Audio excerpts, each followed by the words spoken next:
Hello again, everyone. Edwin Learnard back once again. In this YouTube astrological segment, I'm going to be talking about whether the sun sign or the moon sign is more significant in one's natal chart. And before I say anything else, the quick answer is that I don't believe it's a black and white or issue in terms of uh, as far as one being more important all the time as opposed to the other. A lot of it depends on the sign that the sun and moon are in. I think either one could figure more prominently in a chart. It could be dependent on the sign that it's in, the house placement, and even if one is unaspected over the other or a singleton, that would stand out, I believe, more so perhaps than the other one.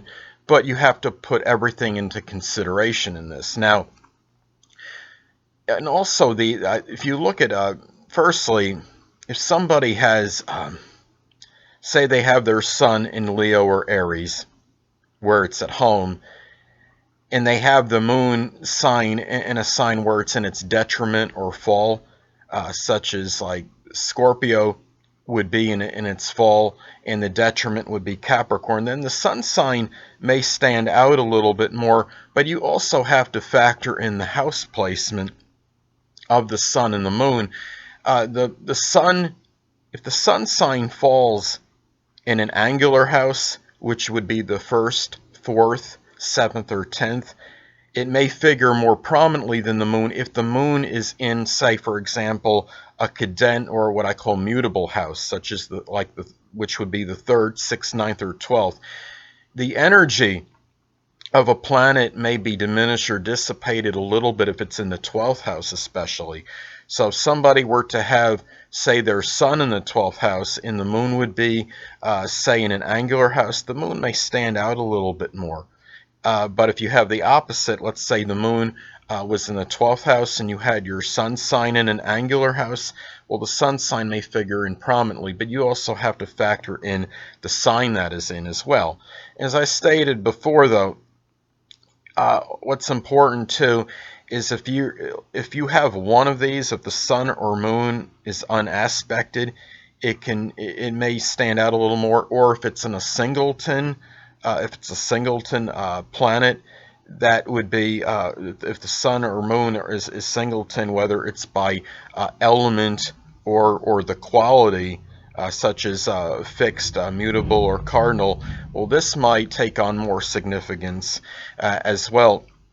And the moon is at home, as many of you know, in Cancer, and it is exalted in Taurus. And the sun is in its dignity, or Leo or Aries. Now, you look at this, and the reality is that what's interesting about this, I'm going to inject something might be a little bit different, oblique, compared to what you may have studied, is that one moon sign, for whatever reason, that seems to stand out, even though it's not in its dignity, is the moon in Gemini. I have the moon in Gemini in the first house, which is an angular house, as many of you may know. And I've studied a little bit on this, and it seems like I've gotten from a number of sources, it seems like the moon in Gemini seems to stand out for whatever reason more so than many of the other moon signs. And I'm thinking maybe because Gemini is a sign that's very loquacious and talkative. And the thing is, if a person is exuding or exhibiting those Gemini characteristics that are connected with the loquaciousness or talkativeness, maybe it's somehow maybe suppressing the other energies to some degree and not allowing the other energies to come up for air. Now, that is a theory that I have. Some people believe that if your sun or moon are in houses 1 through 6, it may exhibit less energy as opposed to it being in houses 7 through 12, which would be on the top half of one's natal chart. Now, that is okay, but I think the reality is I think it's more about that house placement and the sign that it resides in more than anything else. And keep in mind that the houses that where a planet strength it may be emphasized or accentuated more are the angular houses, are in houses 1, 4th house, 7th, and 10th.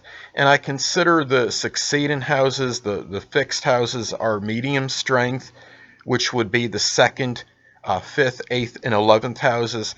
And the houses where the energy of the planet may be diminished are I look at that as the cadent houses, which would be houses 12, the 12th house, the 3rd house, the 6th house, and the 9th house. So I think those are some things to consider. And a planet that receives a lot of aspects more so than the other can also be one that might stand out a little bit more. And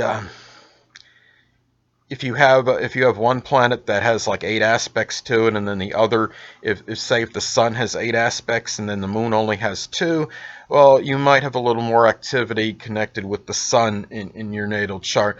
But if your moon has a plethora of aspects and your sun only has 1 or 2, then perhaps the moon might stand out a little bit more as well. So I would factor that into the equation as well, as far as determining the strength of the sun sign versus the moon sign in your natal chart.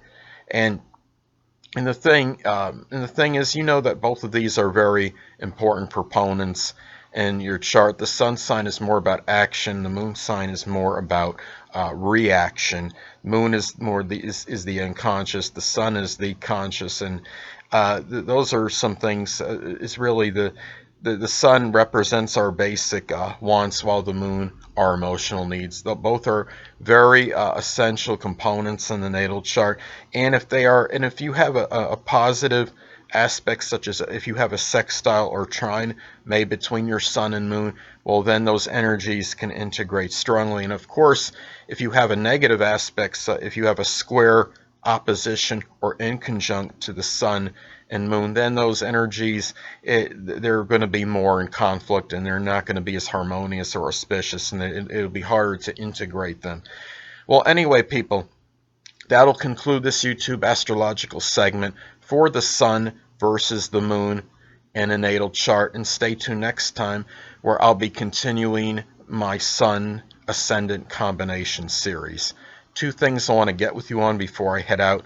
Firstly, the stars may impel but do not compel. And secondly, never isolate any single astrological element, aspect, planetary placement, position, configuration, influence, or what have you, and make an analysis of a person, astrologically speaking, based on this alone, because astrologically speaking, the person is the sum of all their components in their natal chart, and not just one. Until next time, people, stay well.